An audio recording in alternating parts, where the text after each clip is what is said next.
Digital marketing एक ऐसा क्षेत्र है जो आज के युग में व्यवसायों के लिए अत्यंत महत्वपूर्ण बन गया है। यदि आप एक उद्यमी हैं, एक डिजिटल मार्केटिंग एजेंसी में काम कर रहे हैं या एक स्वतंत्र पेशेवर हैं, तो डिजिटल मार्केटिंग प्रक्रिया को समझना आपके लिए आवश्यक है। आइए हम डिजिटल मार्केटिंग प्रक्रिया को चरणबद्ध तरीके से समझते हैं। पहला चरण है शोध। इस चरण में आपको सभी आवश्यक जानकारी इकट्ठा करनी होगी जो भविष्य के निर्णय लेने में सहायक होगी। ये जानकारी आपके डिजिटल मार्केटिंग अभियान के लिए कच्चा माल बनेगी। आपको 4 प्रमुख सेट की जानकारी एकत्र करनी होगी। आपके व्यवसाय के बारे में, आपके लक्षित ग्राहकों के बारे में, जिस उत्पाद या सेवा का आप विपणन करना चाहते हैं उसके बारे में और ऑनलाइन प्रतिस्पर्धा के बारे में। यह सभी जानकारी एकत्र करना महत्वपूर्ण है क्योंकि यह आपके अभियान की नींव रखेगा। अब जब आपने शोध कर लिया है तो हम अगले चरण निर्माण पर चलते हैं। इस चरण में आप अपने डिजिटल मार्केटिंग उद्देश्यों और लक्ष्यों को स्थापित करेंगे। ये लक्ष्य आपके व्यवसाय की विशिष्टता के अनुसार होंगे। स्पष्ट लक्ष्यों के बिना आपका अभियान केवल धन खर्च करेगा लेकिन परिणाम नहीं देगा। इसके बाद आपको एक डिजिटल मार्केटिंग रणनीति बनानी होगी जिसमें आपकी स्थिति, ब्रांडिंग, सामग्री और चैनल रणनीतियां शामिल होंगी। इसके साथ ही आपको एक विस्तृत डिजिटल मार्केटिंग योजना भी बनानी होगी जिसमें सभी गतिविधियों और समय सीमा का विवरण होगा।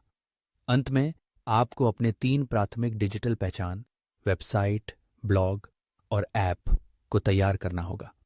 ये आपके ऑनलाइन कार्यालय या दुकानें हैं जहां आप अपने लक्षित ग्राहकों को लाना चाहते हैं। अब हम प्रचार के चरण में प्रवेश करते हैं।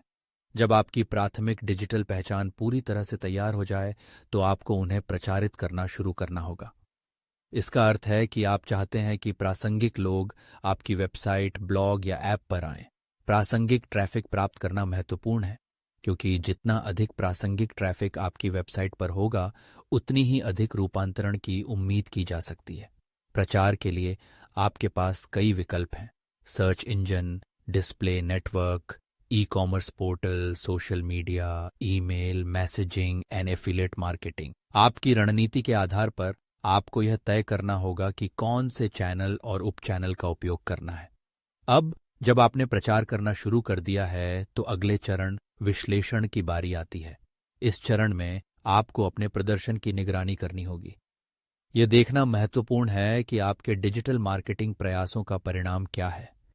इसके लिए गूगल एनालिटिक्स एक लोकप्रिय उपकरण है जो आपकी वेबसाइट, ब्लॉग और ऐप के लिए महत्वपूर्ण आंकड़े प्रदान करता है।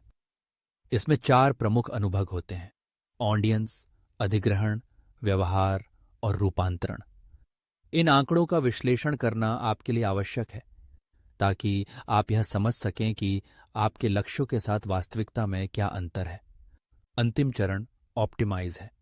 इस चरण में आप अपने विश्लेषण और अवलोकनों के आधार पर परिवर्तन करना शुरू करेंगे। ये परिवर्तन आपकी प्राथमिक डिजिटल पहचान या डिजिटल मार्केटिंग चैनलों में हो सकते हैं। यह प्रक्रिया आपके कंटेंट और डिज़ाइन को बेहतर बनाने में मदद करेगी ताकि आप अधिक प्रभावी ढंग से अपने लक्ष्यों को प्राप्त कर सकें। तो संक्षेप में डिजिटल मार्केटिंग प्रक्रिया के 5 चरण हैं: शोध, निर्माण, प्रचार, विश्लेषण और ऑप्टिमाइज। इन चरणों को समझने और लागू करने से आप अपने डिजिटल मार्केटिंग अभियान को सफल बना सकते हैं। अब समय है कि आप इस प्रक्रिया को अपनाएं और अपने डिजिटल मार्केटिंग अभियान की शुरुआत करें। शुभकामनाएं।